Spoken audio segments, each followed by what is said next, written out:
வணக்கம். சில தினங்களுக்கு முன்பு ஒரு மாநிலத்தினுடைய முதல்வர் பொறுப்பில் இருந்த நபர் மக்களை பார்த்து இப்படி சொன்னார்: 6 மாதத்திற்குள் பாஜக ஆட்சி இந்தியாவிலிருந்து அகற்றப்பட்டுவிடும் என்று. அதற்கான சமீட்சை உருவாகியிருக்கிறது. நேற்றைய தினம் நீங்கள் பார்த்தீங்கன்னா ஒரு செய்தி உலகம் முழுவதும் மிகப்பெரிய அளவில் வைரலானது. காக்ரோச் ஜனதா பார்ட்டி என்று சொல்லக்கூடிய ஒரு இயக்கம் இந்தியாவில் தீ போல பரவி கொண்டிருப்பதை நீங்கள் பார்த்திருக்க முடியும். அது உருவாவதற்கான காரணம் என்னங்கிறத நீங்கள் பார்க்கணும். மே 5ஆம் தேதி மதிப்புக்குரிய உச்ச நீதிமன்றத்தின் தலைமை நீதிபதிகளில் ஒருவராக இருக்கக்கூடிய சூரியகாந்த் அவர்கள் ஒரு வழக்கு விசாரிக்கக்கூடிய நேரத்தில் ஒரு தகவலை சொல்கிறார். அது என்ன அப்படின்னா, வேலை இல்லாத சில இளைஞர்கள் சோஷியல் மீடியாவில் இந்த சிஸ்டத்துக்கு எதிராக கருத்து சொல்லிக் கொண்டிருக்கிறார்கள். இவர்கள் இந்த சமூகத்தினுடைய ஒட்டுண்ணிகள், கரப்பான் பூச்சிகள் என்பதுதான் அவர் சொன்னது. இந்த செய்தி இந்திய இளைஞர்கள் மத்தியில் வெகு வேகமாக பரவியது. ஆமாம், நாங்கள் கரப்பான் பூச்சிகள்தான் என்று பெரும்பாலான இளைஞர்கள் ஒருமித்த குரலில் சொல்ல ஆரம்பித்தார்கள். மிகப்பெரிய அளவில் புயலாய் மாறி இருக்கக்கூடிய இந்த சம்பவத்தையொட்டி சூரியகாந்த் என்ன பண்ணார் அப்படின்னா, நான் சொன்னதனுடைய பொருள் வேறாக திரிக்கப்பட்டு விட்டது, வேறாக புரிந்து கொள்ளப்பட்டது அப்படின்னு சொன்னதற்கு பிறகும் இந்த செய்தி காட்டு தீ போல இந்திய இளைஞர்கள் மத்தியில் பரவியது. குறிப்பாக அந்த இளைஞர்கள் முன்வைத்திருக்கக்கூடிய ஒரு மிக முக்கியமான விஷயம் அப்படிங்கிறது, ஆமாம் நாங்கள் கரப்பாம்பூச்சி தான், ஆனால் எங்களுக்கு வேலை இல்லாத இந்த விஷயத்தை உருவாக்கிய பாஜக, இப்படி ஒரு திண்டாட்டத்தை உருவாக்கிய ஆளும் கட்சி, இவற்றை பற்றி பேசுவதற்கு இங்கே யாரும் இல்லையே, ஏன் இதை பேச மறுக்கிறார்கள்? எவ்வளவு பெரிய பொதுத்துறை நிறுவனங்கள் எல்லாம் விற்று அழிக்கப்பட்டன. இப்போது ஆர்மியில் கூட 4 வருட கான்ட்ராக்டில் தான் இளைஞர்களுக்கு வேலை வாய்ப்பு இருக்கிறது. எல்லாவற்றையும் விற்றுவிட்டார்கள். எல்லாவற்றையும் விற்றுவிட்டு இளைஞர்கள் இன்றைக்கு கையேந்தி கொண்டிருக்கிறார்கள். இந்த நேரத்தில் வேலையில்லாத இளைஞர்களை கரப்பான் பூச்சிகளுடன் ஒப்பிட்டு பேசியது கண்டிக்கத்தக்கது அப்படின்னு சொல்லி இளைஞர்கள் எல்லாருமே ஒரு மிகப்பெரிய அளவில் ஒன்று திரள்கிறார்கள்.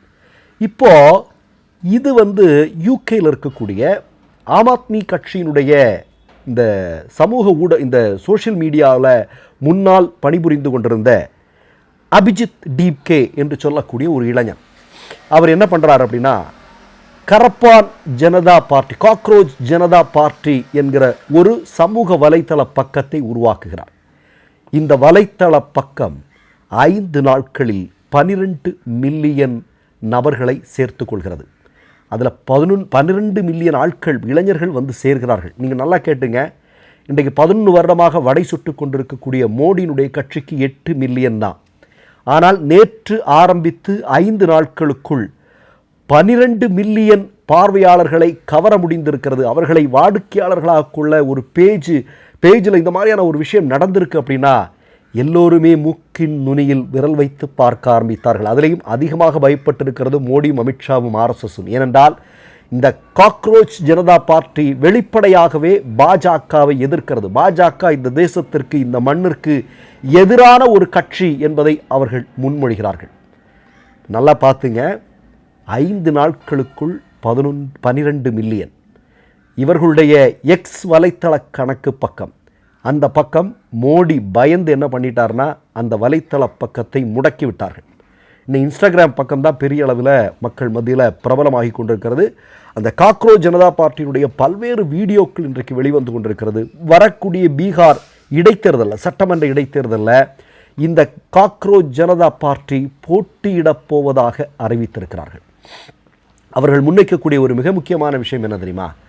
இந்த கோர்ட்டிலிருந்து ரிட்டையர்ட் ஆகிறாங்க இல்லையா ஜட்ஜி, அவங்களுக்கெல்லாம் பென்ஷன் அது இது உதவி மற்ற தொகை அது இது எதுவுமே கிடையாது. 1. 2வது, இந்த கட்சி தாவல் நடத்துகிறானுங்க இல்லையா, அவனுங்க 20 வருடத்திற்கு அவங்களால் போட்டி போடவே முடியாது.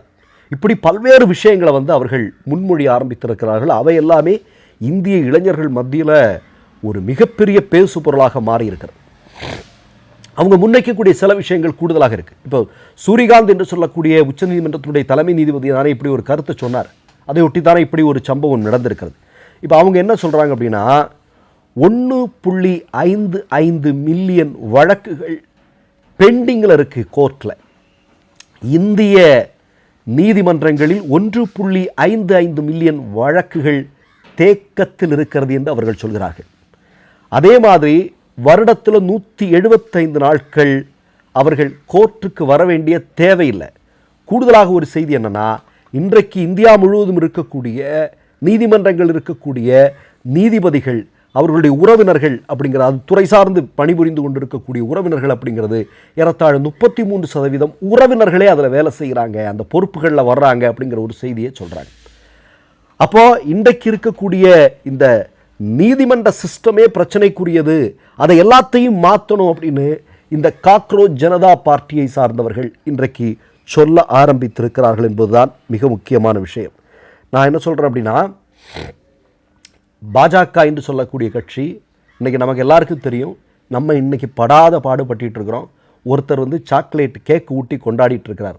யாரை சொல்கிறேன்னு உங்களுக்கு புரிஞ்சிருக்குன்னு நினைக்கிறேன். இங்கே அவ்வளோ பெரிய பிரச்சனை இருக்குது, நீ அதை பண்ணாத இதை பண்ணாத பெரிய பிரச்சனை வரப்போ சொல்லிட்டு அவர் தலைவர் ஜாலியாக மெலடி முட்டாய் கொடுத்து அங்கே அவர் நல்லா ஜாலியாக இருக்கிறாரு. அதை தன்னுடைய சமூக வலைத்தள பக்கத்தில் போட்டு புலங்காகிதம் அடைந்து கொண்டிருக்கக்கூடிய காட்சியை பார்க்கிறோம்.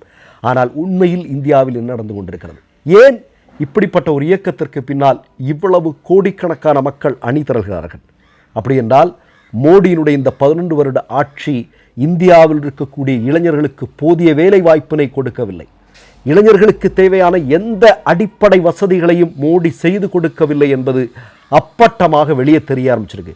நான் ஆட்சி பொறுப்பிற்கு வந்தால் வருடத்திற்கு 2 கோடி பேருக்கு வேலை தருவேன்னு வடை சுட்டுட்டு வந்த மோடிக்கு எதிராக இன்றைக்கு இளைஞர்கள் களத்தில் வர ஆரம்பித்திருக்கிறார்கள். முதல்ல நான் சொன்னேன் இல்லையா, ஒரு மாநிலத்தினுடைய முன்னாள் முதல்வர் 6 மாதத்தில் பாஜக ஆட்சி முடிவுக்கு வரும் என்று. ஒருவேளை இந்த காக்ரோச் ஜனதா பார்ட்டி தான் மோடிக்கும் அமித்ஷாவிற்கும் RSSற்கும் இந்தியாவில் முடிவு கட்டப் போகிறார்களோ என்னவோ தெரியவில்லை. எல்லாம் காலத்தின் கைகளில். மற்றொரு நிகழ்வில் சந்திப்போம். நன்றி, வணக்கம். 3 யூடியூப் சேனல்கள் வியாபாரத்திற்கு இருக்கிறது. தேவைப்படுபவர்கள் இந்த எண்ணுக்கு தொடர்பு கொள்ளுங்கள். மை நேம் இஸ் ரெட் சேனலை சப்ஸ்கிரைப் பண்ணிக்கோங்க. அதுக்கப்புறமா பக்கத்தில் இருக்கிற ஜாயின் பட்டனை கிளிக் பண்ணீங்கன்னா ஒரு நியூ பேஜ் ஒன்று ஓப்பன் ஆகும். அதுலேயும் ஜாயின் பட்டனே கிளிக் பண்ணிக்கோங்க. அதில் பார்த்தீங்கன்னா credit R debit card options இருக்கு. இதில் உங்களுக்கு விசா, மாஸ்டர் கார்டு, ரிப்பே அப்படின்னு 3 ஆப்ஷன்ஸ் கொடுத்துருக்காங்க. அதில் நீங்கள் எந்த கார்டு சூஸ் பண்ணுறீங்களோ அந்த கார்டோட நம்பர் என்டர் பண்ணிக்கோங்க. அப்புறமா கார்டோட வேலிடிட்டி மந்த் அண்ட் இயரை டைப் பண்ணிக்கோங்க. அடுத்தபடியா உங்க கார்டோட பின்னால சிவிசி கோடுன்னு சொல்லிட்டு 3 நம்பர்ஸ் கொடுத்துருப்பாங்க. அந்த நம்பர் இதில் என்டர் பண்ணிக்கோங்க. அப்புறமா அட்ரஸ் அண்ட் இன்ஃபர்மேஷன் என்டர் பண்ணிட்டு பைங்கிற பட்டனை கிளிக் பண்ணிக்கோங்க. ஒருவேளை உங்க கார்டு நம்பர் இன்வாலிட்னு காமிச்சிச்சுன்னா உங்க கார்டுல இன்டர்நேஷனல் யூசேஜை எனேபிள் பண்ணுங்க.